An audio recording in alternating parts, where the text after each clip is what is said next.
오늘 다시 돌아왔습니다. 숨막히던 그곳에서 벗어나 제가 왜 여기 서 있는지 말해야 할 때가 왔습니다. 이제 제 이야기를 시작합니다. 1년 전 한순간에 실언 라이브 방송에서 환경보호보다 돈이 우선이라 말해 그 순간 전 세계 주요 언론의 헤드라인을 장식했고 소셜미디어는 순식간에 난타당했습니다. 영상은 수백만 뷰를 기록하며 글로벌 이슈로 떠올랐고 아버지는 저를 서울의 낡은 고시원 방으로 보냈습니다. 거의 매일 밤 울었어요. 하지만 조금씩 변화가 찾아왔어요. 그곳에서 저는 한국어를 익히고 할머니들과 김치찌개를 나누며 정의 따스함을 배웠습니다. 1년 전 저는 사우디아라비아 최고 석유재벌의 딸, 얼음 공주였습니다. 그리고 오늘 저는 그 따스함을 무기로 삼아 이 작은 복지관을 다시 설계하기 위해 돌아왔습니다. 여기서 잠깐 구독과 좋아요는 영상 제작하는 데 큰 힘이 됩니다. 저는 글로벌 럭셔리 리조트 체인 블루헤이븐의 디자인 디렉터예요. 어느 날 한국관광공사와 VIP 파트너사 초청으로 서울 출장길에 올랐죠. 비서 민지 씨, 마케팅 이사, 기자단까지 10명 이상 동행했어요. 비행기 문이 열리자마자 따뜻한 공기가 제 얼굴을 스쳤어요. 인천국제공항 안은 유리랑 철로 만들어진 거대한 성당 같았고 반짝이는 네온사인 아래 수많은 목소리들이 웅성거리고 있었죠. 바닥은 대리석이라 불빛이 비칠 때마다 끝없이 이어지는 거울 같았어요. 검은 정장을 입은 직원들이 흰 장갑을 끼고 쭉 서 있었어요. 제가 걸어가자 동시에 허리를 깊게 숙이며 인사를 했죠. 어서 오세요, 라슨 씨. 부드럽고도 정중한 목소리였어요. 기자들이 몰려와 카메라 셔터 소리를 내며 제 이름이 적힌 금색 팻말을 비추고 있었어요. 저는 가죽 손잡이를 꼭 쥐고 있었어요. 손이 조금 떨리고 있었거든요. 그 옆에는 민지 씨가 얇은 태블릿을 들고 있었고 마케팅 이사는 머리카락을 매만지며 주변을 살피고 있었어요. 다들 완벽하게 준비된 모습이었죠. 공항 앞에는 검은색 리무진이 기다리고 있었어요. 하얀 장갑 낀 직원이 문을 열어주자 저는 조용히 안으로 들어갔어요. 부드러운 가죽 시트가 제 등을 감싸줬고 샴페인 잔이 반짝이며 테이블 위에 놓여 있었어요. 오늘 일정이 가득해요. 호텔 체크인하고 강남에서 기자 간담회 있고 저녁엔 관광청장님이랑 식사 약속도 있어요. 비서인 민지 씨가 조심스럽게 말했어요. 저는 고개만 살짝 끄덕였어요. 창밖으로 보이는 서울의 빌딩 숲이 점점 스쳐 지나갔어요. 창밖 네온사인이 별똥별처럼 흐르고 있었어요. 근데 그 화려함 아래에서 마음 한구석이 이상하게 시려왔어요. 1년 전에 청소 봉사를 했던 작은 복지관이 생각났거든요. 낡은 지붕이랑 금간 문틈 사이로 웃던 아이들 얼굴이 떠올랐어요. 저는 조용히 주먹을 쥐었어요. 그리고 기사님에게 휴대폰 사진을 보여줬어요. 오래된 복지관 간판 사진이었어요. 민지 씨가 눈을 크게 떴어요. 지금요? 저는 고개를 끄덕였어요. 지금 가고 싶어요. 1시간 정도면 될 것 같아. 천천히 메인 도로에서 벗어나 리무진은 조용한 골목으로 들어섰어요. 반짝이던 유리 빌딩들이 점점 사라지고 창문에 빗방울이 부드럽게 떨어지기 시작했어요. 어깨에 있던 긴장이 조금 풀리는 느낌이었어요. 그 대신 작지만 단단한 각오가 생겨나고 있었어요. 여기서 내려주세요라고 말했어요. 허물어진 벽돌 건물이 화면에 가득했거든요. 저는 블루헤이븐 리조트의 디자인 디렉터입니다. 3D 모델링과 드론, 매핑을 바탕으로 개인 섬과 스파 리트리트 같은 럭셔리 공간을 기획하고 있습니다. 작년에는 이 복지관 옥상에서 태양광 패널을 2시간 동안 청소했었죠. 깨진 벽에서도 희망을 발견할 수 있다고 믿었거든요. 마침내 구로구 커뮤니티 센터라는 낡은 표지판 옆에 차를 세웠습니다. 제 가슴이 조여오는 것 같았어요. 안쪽에서 어린아이들의 웃음소리가 메아리 쳤습니다. 문을 열고 내리자 제 부츠가 금간 포장 위에서 똑똑 소리를 냈어요. 한국에서는 이런 곳을 복지관이라고 부릅니다. 추운 날이면 식사와 강좌, 난방을 제공하죠. 이주민 아이들은 영어를 배우고 어르신들은 김치찌개와 보리차를 나누며 이야기를 나눕니다. 저는 이 공간이 지닌 가치를 잘 알고 있어요. 무거운 문을 밀고 들어가자 큰 솥에 된장국이 펄펄 끓고 있었어요. 김이 낮은 천장 아래로 모락모락 피어오르고 있었죠. 나무 테이블의 페인트는 여기저기 벗겨져 있었고 화이트보드에는 당일 일정이 적혀 있었습니다. 천장에는 형형색색 종이약이 매달려 있었어요. 갑자기 지붕 구멍에서 물이 뚝 떨어져 순면 한복 차림의 김순자 할머니 어깨에 차가운 물방울이 맺혔습니다. 저는 깜짝 놀라 숨이 턱 막혔고 코트가 사각거리며 움직였죠. 우산을 탁 펼쳐들고 할머니 위로 폈습니다. 괜찮으세요? 라고 묻자 할머니는 놀란 표정으로 고개를 끄덕이셨어요. 이 누수는 더 큰 위험을 알리고 있었습니다. 물기는 들보를 썩게 만들고 벽을 손상시키죠. 저는 대나무 단열재와 강철 보강 석가래를 사용해 물을 차단할 수 있다고 알고 있습니다. 새 태양광 지붕은 밤에는 LED 등을 구동할 전력을 공급할 거고요. 김순자 할머니가 소매를 털며 환하게 웃으셨어요. 어머, 라스님 다시 오셨네요. 지난해 영어 수업에서 수줍던 아시프가 달려와 라슨 선생님 하고 외쳤습니다. 저는 미소를 지으며 몸을 숙여 그의 머리를 살며시 쓰다듬었어요. 가슴이 따뜻해졌습니다. 접이식 테이블 쪽으로 다가가 청원서를 집어들었습니다. 제목은 철거 반대 리모델링 승인이었죠. 시 계획은 이 부지를 팔아 아파트를 짓는 것입니다. 저는 대나무 단열재, 빗물 수집 시스템, 온돌 난방 같은 친환경 소재를 제안합니다. 새 건축보다 비용이 적게 들고 에너지 비용을 30% 절감할 수 있어요. 절감액은 무료 수업과 따뜻한 식사에 쓰일 수 있습니다. 자원봉사자가 기자분들이 오셨어요. 하고 외쳤습니다.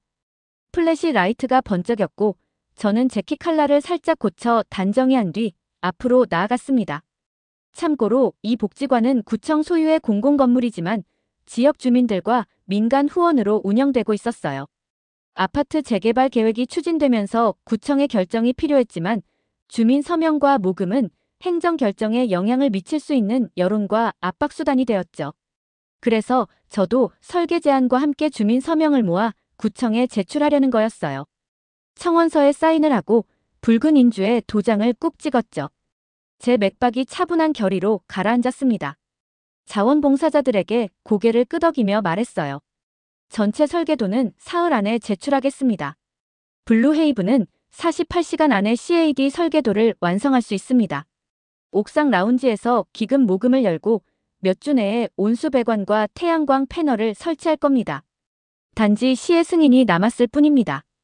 밖에서는 네온 불빛이 무릉덩이에 반사되어 일렁이고 있었죠. 그 반짝임 속에서 저는 어떤 스카이라인보다 진실한 것을 보았습니다. 이 센터의 심장 박동이었어요. 깨진 들보와 종이약 사이에서 저는 다른 종류의 사치를 찾았습니다. 따뜻함, 신뢰, 그리고 모든 지붕 아래 희망을 지키겠다는 조용한 약속을요. 그날 밤 저는 다시 빛나는 연회장으로 향해야 했어요.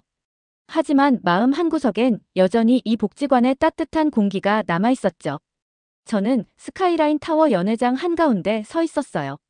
샹들리에 불빛이 반짝이고 사람들의 시선이 제 하이힐을 따라 움직이고 있었죠. 기자들은 카메라 셔터를 연신 눌렀어요. 그 순간 조명이 꺼졌어요. 연회장은 어둠에 잠겼고 사람들의 목소리가 낮게 웅성거렸습니다. 심장이 철렁 내려앉았어요. 등줄기에 차가운 땀이 흘렀습니다. 숨을 참으며 휴대폰을 꺼냈어요. 손전등 앱을 켜자 희미한 빛이 테이블 위로 번졌습니다. 몇 분 뒤 긴급 조명이 켜졌어요. 부드러운 노란빛이 연회장을 덮었지만 이미 마음은 복지관으로 향해 있었어요. 턱을 꽉 깨물었어요. 머릿속에서 복지관 금간 지붕, 추운 공기, 어린아이들 얼굴이 스쳤어요. 갑작스런 정전 후 연회장의 조명이 깜빡이며 다시 켜지는 순간에도 내 생각은 이미 구로구로 향하고 있었어요. 저는 재빨리 휴대폰을 꺼내 민지 씨에게 메시지를 보냈습니다. 갈라 마무리 시간을 20분 늦춰주세요. 손이 떨렸어요. 하지만 그 떨림을 눌렀습니다. 지금 해야 할 일이 있었거든요. 저는 복도 끝 작은 문을 찾아 몸을 비집고 나왔어요. 휴대폰을 열고 구로구청장 번호를 눌렀습니다. 구로구청장님이신가요? 이번 제안은 긴급 처리가 필요합니다. 목소리가 떨렸지만 결심은 단단했어요. 통화를 끝내고 전송 버튼을 눌렀습니다. 복지관 설계도, 예상 비용, 태양광 패널 도면 모든 자료가 담긴 파일이었어요. 심장이 두근거렸습니다. 하지만 동시에 차분해졌어요. 이제 제 선택이 움직였으니까요. 밖으로 나와 빗속을 걸었어요. 검은 세단이 기다리고 있었죠. 다음 날 하이엔드 한복 패션쇼, 청담동 VIP 쇼핑까지. 일정은 눈부셨죠. 그러나 화려함 속에도 저는 복지관을 생각했어요. 얼마 뒤 휴대폰이 다시 진동했어요. 핸드폰의 계획 승인. 센터에서 만나요. 하고 한 줄 메시지로 진동했어요. 저는 연회장 단상에서 내려와 기다리고 있던 검은 세단에 올라탔습니다. 빗물에 젖은 도로 위로 빨간 미등이 반사되었어요. 저는 시원한 유리창에 손을 대고 부드럽게 숨을 내쉬었어요. 가슴속에 묶여있던 안도감과 사명이 서서히 풀려나가는 기분이었습니다. 저는 휴대폰을 두드리며 말했어요. 구로구 커뮤니티 센터로 바로 가주세요. 지체는 없습니다. 운전기사님이 고개를 끄덕이셨습니다. 저는 태블릿을 꺼내 옥상 설계도를 불러왔어요. 그 도면에는 대나무 들보를 얇은 강철밴드로 감싸는 방식이 담겨 있었습니다. 그 아래에는 온수 코일이 옥상 전체를 감쌀 것이고 위에는 한지 패널이 은은한 빛을 들여오도록 배치되어 있습니다. 태양광 타일은 해 뜨는 방향으로 기울게 설계했죠. 전통과 효율성의 균형, 제가 럭셔리 디자이너로서 추구하고 있는 지점입니다. 복지관 앞에 도착했어요. 그곳엔 몇 달 전부터 리모델링 준비를 함께 해온 젊은 건축 엔지니어 지훈 씨가 검은 레인코트를 입고 우산을 든 채 서 있었어요. 빗방울이 레인코트 위에서 또르르 흘렀습니다. 차에서 내리자 차가운 공기가 얼굴을 때렸어요. 하지만 마음속에 묶여있던 매듭이 풀리는 기분이었어요. 저는 태블릿을 들고 말했어요. 옥상 설계도 다시 확인해주세요. 지훈 씨가 고개를 끄덕이며 앞장섰어요. 저는 계단을 올라 옥상에 섰습니다. 자원봉사자들이 스키지로 물을 쓸어내고 있었어요. 태블릿 화면을 손가락으로 밀며 말했어요. 대나무 들보엔 강철 보강을 해야 해요. 온수 코일은 들보 아래 배치하고 위에 한지 패널을 덮어요. 태양광 타일은 해 뜨는 방향으로 기울이죠. 지훈 씨가 대답했어요. 바로 작업팀 부르겠습니다. 첫 새벽빛이 한지 패널 위에 내려앉았어요. 저는 깨달았어요. 이곳에서 모든 사람의 희망을 지키겠다고. 그것이 제가 선택이 만든 답이었어요. 화려한 연회장에서 시작된 제 여정이 이 소박한 옥상 위에서 하나의 분명한 목표로 이어지고 있다는 것을 깨달았습니다. 모든 사람의 희망을 이 지붕 아래 지켜주는 일이었죠. 새벽이 밝자마자 작업팀이 도착했어요. 저는 안전모를 쓰고 클립보드를 들고 있었어요. 금간 대나무 들보를 손끝으로 두드리며 약하다고 말했고 지훈 씨는 작업자들을 불렀습니다.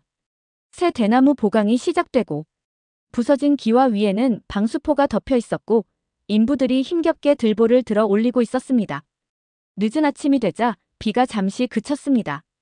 공사 현장을 둘러보고 있던 저는 대나무 들보 사이로 새어드는 햇살을 바라보고 있었어요. 그때 지훈 씨가 커피 한 잔을 내밀며 말했어요. 잠깐 쉬세요. 그리고 이번 주말 혹시 시간 좀 내주실 수 있을까요? 저는 놀란 듯 눈을 돌렸지만 그는 조용히 웃고 있었어요. 센터 일 끝나면 밥도 먹고 이야기나 좀 하고 싶어서요. 저는 커피를 받아들고 작게 고개를 끄덕였습니다. 그날 이후 주말이 되자 저희는 조용한 식당에 가서 따뜻한 김치찌개를 먹었습니다. 비가 내렸다 그치던 오후, 작은 카페에서 아이스 아메리카노를 마시며 창밖을 바라보기도 했고요. 쇼핑몰 문구 코너에 들러 지훈 씨는 센터 업무에 쓸 노트를 고르고 저는 설계 메모용 색연필을 골랐습니다. 큰 대화 없이 소소하게 웃고 계산대에 함께 서서 포장된 종이봉투를 받아들 때 마음이 조금 따뜻해졌습니다. 공사는 며칠 동안 계속되고 있었습니다. 은행나무 잎 사이로 볕이 스며들었고 자원봉사자들은 부서진 자재를 쓸어 모았어요. 분홍색 점퍼를 입은 할머니 한 분이 다가와 단팥 찹쌀떡을 내밀었습니다. 저는 두 손으로 떡을 받아서 작은 한 입을 베어 물었어요. 눈이 반짝거렸습니다. 정말 감사합니다. 제가 환히 웃었더니 할머니는 어깨를 토닥이며 웃으셨어요. 자원봉사자들이 환호성을 지르며 박수를 쳤습니다. 떡 상자를 돌리며 함께 나눴죠. 저도 빗자루를 집어들고 쓰레기 더미를 한 곳으로 몰기 시작했어요. 한국의 복지관에서는 청소가 하나의 의식이라고 합니다. 공동의 공간을 존중한다는 표시라서요. 청소를 마친 뒤 어르신들께서는 우리 새로운 들보 아래에서 더 안전함을 느끼셨습니다. 강철과 대나무, 한지, 패널이 어우러진 구조는 전통과 현대를 동시에 담아내고 있어요. 해질녘이 되자 그림자가 길게 드리워졌습니다. 새 지붕의 실루엣이 서서히 모습을 드러냈죠. 서울의 반짝이는 빌딩과 이 작은 센터가 나란히 선 모습이 보였습니다. 그 순간 저는 진짜 좋은 설계가 무엇인지 깨달았어요. 지붕 아래 모든 이의 마음까지 어루만져주는 따뜻함이야말로 진짜 설계라는 것을요. 저녁이 깊어지자 새 지붕이 완전히 봉인되었어요. 한지 패널 사이로 따사로운 빛이 새어나왔습니다. 자원봉사자들은 등불줄 아래에 모여 있었죠. 접이식 테이블 위에는 증명서 꾸러미와 기부 봉투가 차곡차곡 놓여 있었고 이웃들이 줄지어 서서 서명을 기다리고 있었습니다. 저는 등불 불빛에 비친 그들의 얼굴을 바라보았어요. 젊은 엄마는 아이를 품에 안고 있었고 어르신 몇 분은 깊이 허리 숙여 인사하셨죠. 제 가슴은 포근한 온기로 가득 차 있었습니다. 우리 집을 살려주셔서 감사합니다. 센터 관장님이 목소리를 떨지 않고 말했어요. 저도 앞으로 나가 펜을 들었어요.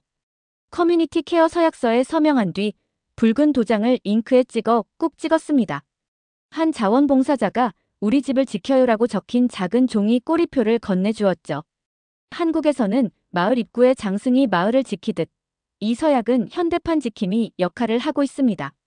도장, 즉 도장은 약속을 상징하며 서명 하나하나가 이 센터를 지켜 나가겠다는 다짐이 됩니다. 저희는 매달 점검을 약속했고 분기별 워크숍 LED 보수, 대나무 관리, 겨울 난방 점검 일정을 잡았습니다. 이 모든 기록은 센터의 커뮤니티 장부에 차곡차곡 남겨두고 있습니다. 아이들은 무릉덩이를 뛰어다니며 반사된 불빛을 즐기고 있었고 바람에 등불이 살랑살랑 흔들렸습니다. 자원봉사자 한 분이 따뜻한 보리차를 도자기 잔에 부어주었어요. 김이 모락모락 피어올랐죠. 저는 두 손으로 찻잔을 받았어요. 따스한 열기가 손끝까지 스며들며 마음도 녹아내리는 기분이었습니다. 등불이 비치는 원안에 모여 조심스럽게 말했습니다.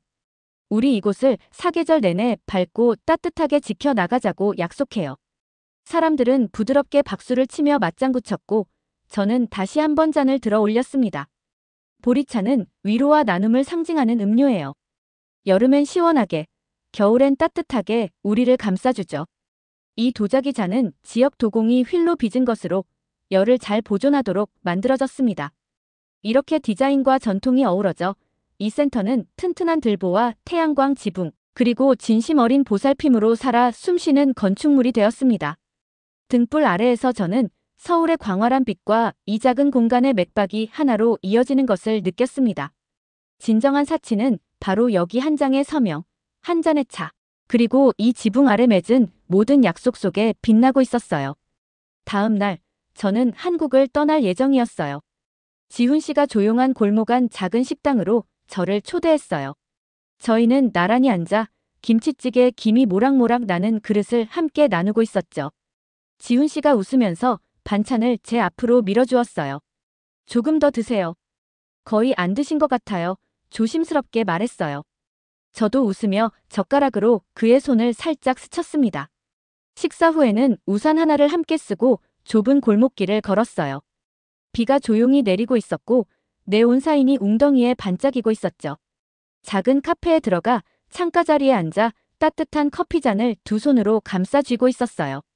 지훈 씨가 조용히 저를 바라봤습니다. 불빛 아래 그의 눈이 살짝 빛나고 있었어요. 혹시 다시 오실 건가요? 작게 물어봤어요. 저는 잠깐 머뭇거렸어요. 가슴이 두근거리고 있었거든요. 아마도요. 작게 속삭였어요. 지훈 씨가 주머니에서 작은 상자를 꺼내 조심스럽게 제 앞에 밀어주었어요. 이거 그냥 작은 선물이에요. 떠나시기 전에 드리고 싶었어요. 상자 안에는 작은 은빛 항 모양 브로치가 있었어요. 학은 오래 사는 걸 상징하잖아요. 꼭 다시 돌아오실 거라고 믿어요. 지훈 씨가 살짝 웃으며 말했어요. 저는 숨이 막힐 듯 가슴이 뜨거워졌고 고개를 끄덕이며 그 선물을 꼭 쥐고 있었어요. 밖에서는 비가 더 세차게 내리고 있었어요. 유리창 위로 비가 부딪히는 소리가 부드럽게 울리고 있었죠. 서로 마음을 말하지는 않았지만 그 조용한 숨결 사이에서, 그 빗소리 사이에서 말로 하지 않아도 전해지는 따뜻함이 피어오르고 있었어요. 불빛처럼 작고 빛나는 무언가가요. 이른 새벽, 저는 다시 옥상 위에 서 있었어요. 한 집 패널이 은은하게 빛나고 있었죠. 떠나기 전 다시 들리고 싶었습니다. 절대 잊지 않을 거예요. 저는 나중에 짐 가방을 끌고 세단 쪽으로 걸어갔어요. 지훈 씨가 차문을 열어주었고 운전기사님은 인천으로 가는 길을 재확인하고 있었습니다. 저는 차가운 새벽 공기를 깊이 들이마셨어요. 가슴 한켠이 시큰거려서 눈가가 촉촉해졌습니다. 곧 다시 오세요. 지훈 씨가 낮고 부드럽게 말했어요. 저는 고개를 끄덕이며 가슴에 손을 얹었어요. 곧 돌아올게요. 그리고 조심스레 차에 올랐습니다. 한국의 정은 단순한 친절을 넘어서는 따뜻함입니다. 사람과 사람 사이에 쌓인 신뢰와 보살핌이자 서로의 마음을 돌보는 마음이지요. 그 정은 허리 숙인 인사와 나눈 차 한 잔, 그리고 붉은 도장 하나에까지 깃들어 있습니다. 차가 부드럽게 움직이기 시작할 때 저는 이 작은 센터가 앞으로도 많은 사람의 집이자 쉼터로 남을 거라는 확신이 들었어요. 눈물이 슬며시 흘렀습니다. 한국은 제가 설계한 그 무엇보다 더 큰 선물을 주었어요. 바로 집의 의미를 알려주었으니까요. 그리고 언젠가 이 지붕 아래에서 다시 만날 그날을 기다립니다. 다음 영상이 기다려지신다면 구독과 좋아요 잊지 말고 눌러주세요.